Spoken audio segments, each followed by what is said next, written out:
안녕하세요. 매일 시를 쓰는 시인 다선 김승호입니다.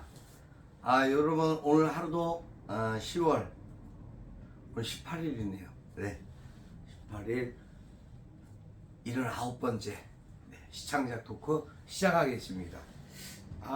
곰곰이 오면서 생각을 해봤습니다. 사람들이 중요시하는 명예. 글쎄, 명예와 지위와 물론 명성, 명성, 그런 부분들 참 중요하다고 생각합니다. 근데 사람이 한평생을 살면서 자신이 가졌던 어떤 초심의 각오가 있을 겁니다. 그 각오에 어떠한 마음으로 시작했는지에 따른 부분이 필요하겠죠. 물론 저는 모르겠습니다. 그 어떤 생각에서 언제 어떻게 자신의 어떤 전환점이랄까 삶의 어떤 그런 부분이 있을 수 있겠죠. 하지만 나름대로 수십 년 공직생활을 했다. 아무 무탈하게 공직생활을 했다. 공직생활을 했는데 공직생활하고 나서 주위 추천이나 뭐 어떤 인맥으로 인해 가지고 정치에 뜻을 두고 정치인이 됐다. 거기까지는 뭐 있을 수 있다고 생각합니다. 예, 있을 수 있는 일이죠.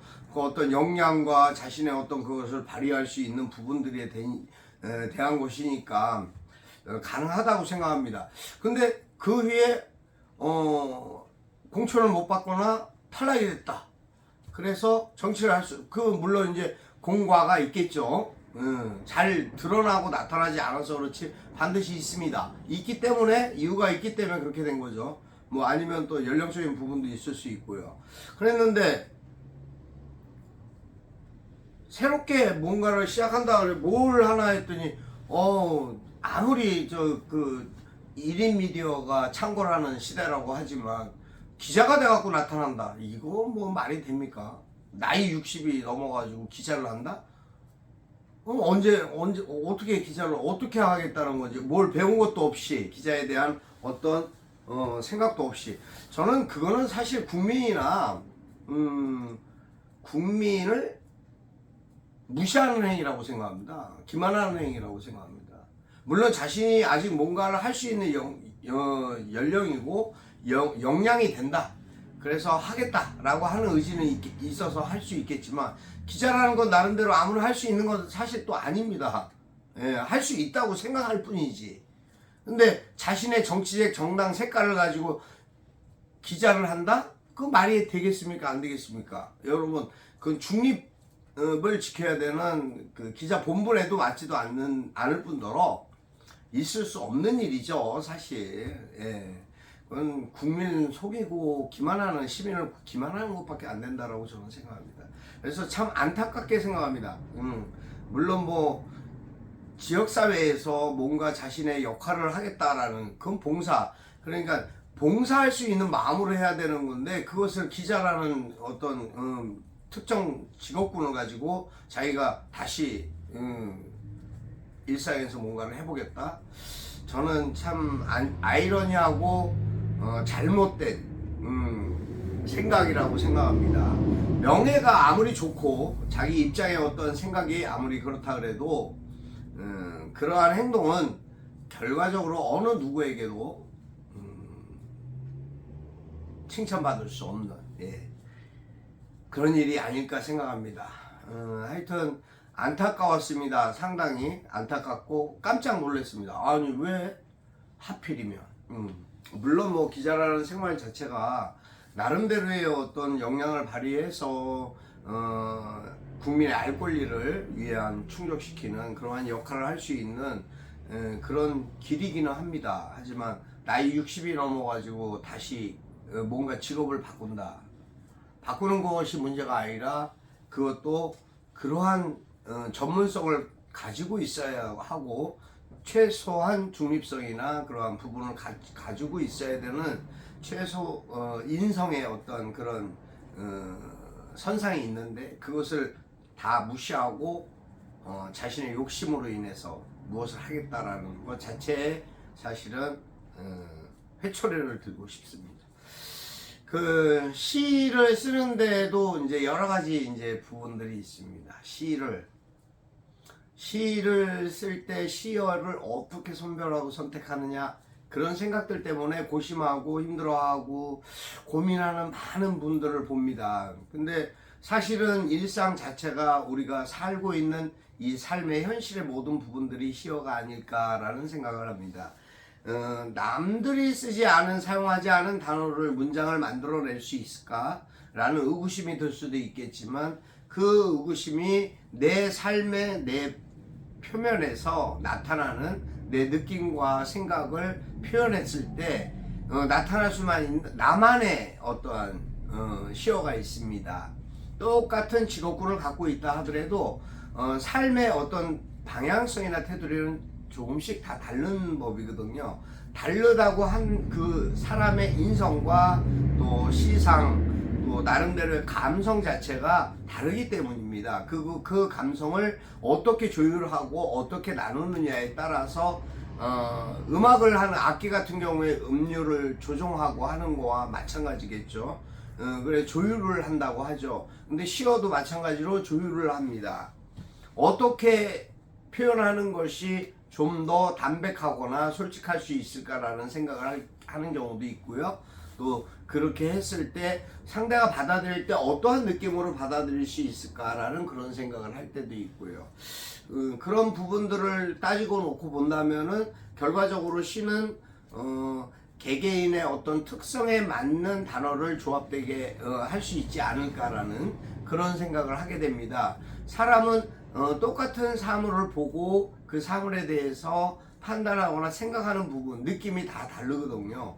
누구나 수없이 많은 사람들이 태양을 떠오르는 태양을 봅니다. 또 지는 태양을 보기도 하죠. 달이 뜨는 것을 보고 달이 지는 것을 보면서 그 석양의 어떠한 노을 같은 그런 부분들을 바라보면서도 표현하고 생각하는 느낌은 다 다르죠. 왜? 그 사람의 기본적인 양식, 생활적인 어떤 습관, 또 평상시 갖고 있었던 감성, 뭐 여러 가지 부분들이 다를 수밖에 없죠. 조금씩 다 다른데 그 다른 부분을 사람들은 잘 표현하려고 하지 않습니다.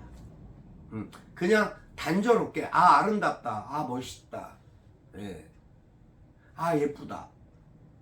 그 단조로움 속 안에서 뭔가 나만의 것을 찾아내야 되는 단어가 필요하죠. 그런 단어를 찾았을 때 문장이 이어질 수 있지 않을까라는 생각을 하게 됩니다. 시를 쓰는 부분들에 대한, 그래서 시인들이 거의 이제 물론 여러 가지 이제 자신들의 퇴고 작업이나 탈고하는 방법들이 다 방식이 다릅니다만, 저 같은 경우에도 같은 부분에 대한 문맥이 비슷하거나 유사한 부분들이 있지 않았었나 하는 고민을 하게 됩니다. 그랬을 때 얻어지는 부분들을 자꾸 수정하게 되는 그런 상황들이 나오기도 하는데요.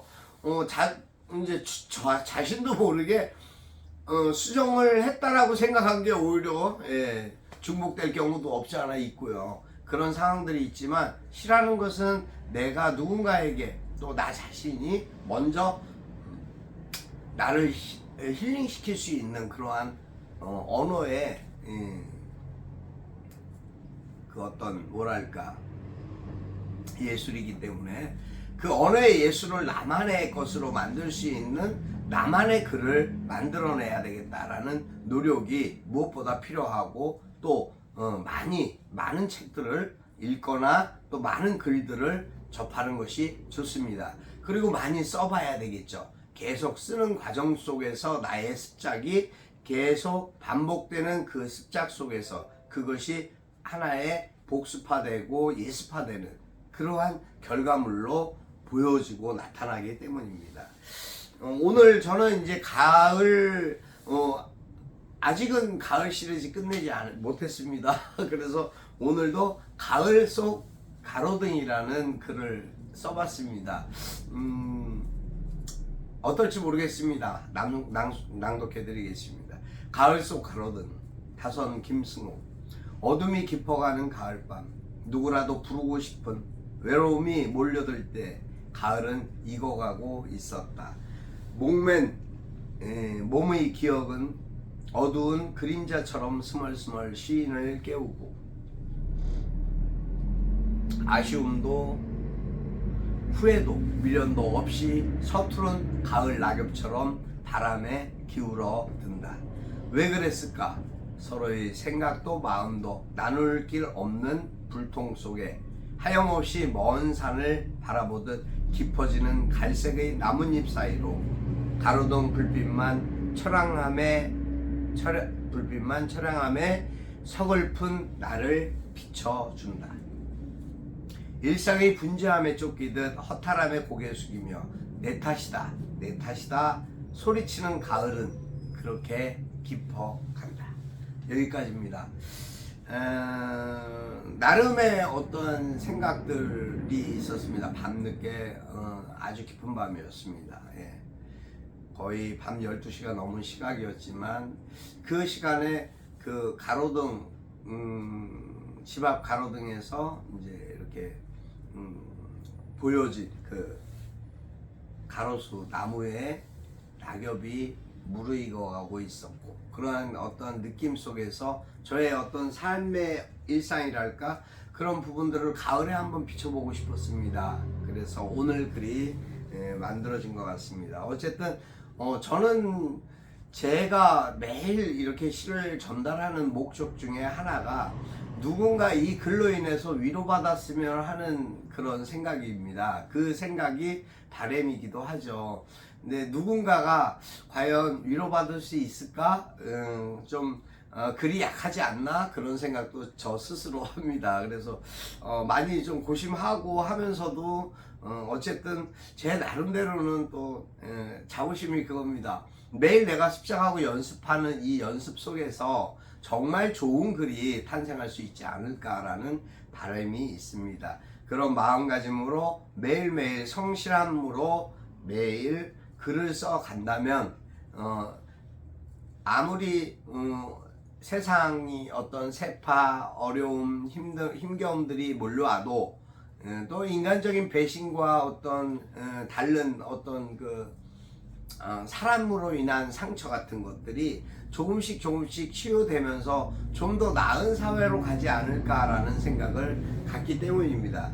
또 그리고 함께하고 같이 하는 우리 이제 협회 동료분들도 시인분들 뿐만 아니라 예술인들 그런 분들이 조금씩 그 자리에서 자신의 그 빛을 발할 수 있도록 조명하는 그러한 부분에 제가 역할이 되면은 참 좋겠다라는 생각을 항상 가지고 있습니다. 그래서 좀 더 나은 생각, 좀 더 나은 바람, 좀 더 나은 그러한 가치를 위해서 매일 수고하고 노력하는 모든 분들이 존경스럽습니다. 저는 제가 하지 못하고 제가 할 줄 모르는 일을 하는 분들은 다 존경합니다. 왜 그러냐면 내가 할 수 없는 걸 저분이 상대가 하기 때문에 그만큼 그러한 부분들이 어떤 사회 그 역량상 필요한 부분들이 아닐까. 예.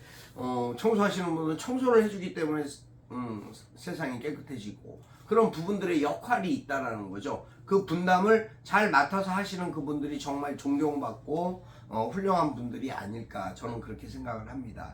그래서 항상 마음으로 무엇을 생각하든 그런 분들에 대한 어떤 존중감 또 감사 그런 것을 항상 잊지 않죠. 매일매일 시작되고 반복되는 일상 속에서도 매일 하루가 똑같을 수는 없습니다. 매일매일 다른 일들이 숙제처럼 널려 있죠. 또 갑자기 쏟아지는 그러한 부분들도 없지 않아 있습니다. 그것을 어떻게 구분할까? 구분하면서 처리해 나가느냐? 그것도 굉장히 중요하고요. 지금 다음 메일 자체가 불통되고 있습니다. 물론 이제 그 카카오 데이터 센터 화재로 인한 문제지만 이건 사회 전반적인 모든 시스템에 아주 굉장한 핵폭탄을 터뜨린 것처럼 모든 일상을 마비시켜버린 거죠. 지금 사실 뉴스나 보도자료 모든 걸 지금 받지 못하고 있는 그런 상황입니다. 그나마 발빠르게 대처한 고향 특례시 같은 경우에는 그래도 발빠르게 그 공보 담당관들이 고생을 해가지고 조금씩 이제 그 다른 메일 그 뭐 네이버나 뭐 나름대로 구글이나 다른 메일을 소지하고 있는 부분에 대해서 주고받을 수 있는 통신수단을 개통하고 있습니다만 그건 뭐 임시 방편에 지나지 않고요. 다음이 안 되니까 모든 것이 다운돼 버렸습니다. 그래서 지금 사실은 한가하겠네. 아유 더 힘들고 분주합니다. 하여튼 오늘 여러분 하루 화요일입니다. 화창하고 그러한 오늘 굉장히 추울 거라고 뉴스에서 어제부터 그랬는데 조금 쌀쌀한 기온은 있습니다만 그닥 뭐가 그렇게 춥지는 않았습니다. 아침 느끼는 그 체감온도 그 체감온도는 얼마든지 건강에 지장 없을 그런 온도라고 생각합니다. 더 추운 곳도 있겠죠. 여러분 감기 조심하셔야 됩니다. 기온과 계절이 바뀌면서 기온차가 굉장히 심합니다. 그럼 이제 또 가을도 사라져 가는 것 같습니다. 그래서 제가 그게 올해는 특히 더 많이 느껴져서 자꾸 가을 타령을 하게 되는 것 같습니다. 가을 시리즈로 제가 묶어가는 이유도 그래서 그렇지 않나 싶은 생각을 제가 나름대로 해봤습니다. 아무튼 오늘도 여러분 행복하십시오. 예, 건강하셔야 됩니다. 그리고 밝고 기쁘셨으면 좋겠습니다. 그런 일들이 조금씩 많다 보면 행복하지 않을까요? 난 행복한 사람이다라는 또 자기 나름대로 자기 암시도 한번 해보는 것도 오늘 하루 어떨까 싶습니다. 항상 감사하고 기쁩니다. 감사합니다. 항상 행복하시고요. 예, 저는 또 내일 뵙겠습니다. 예, 다선 김승호였습니다. 감사합니다.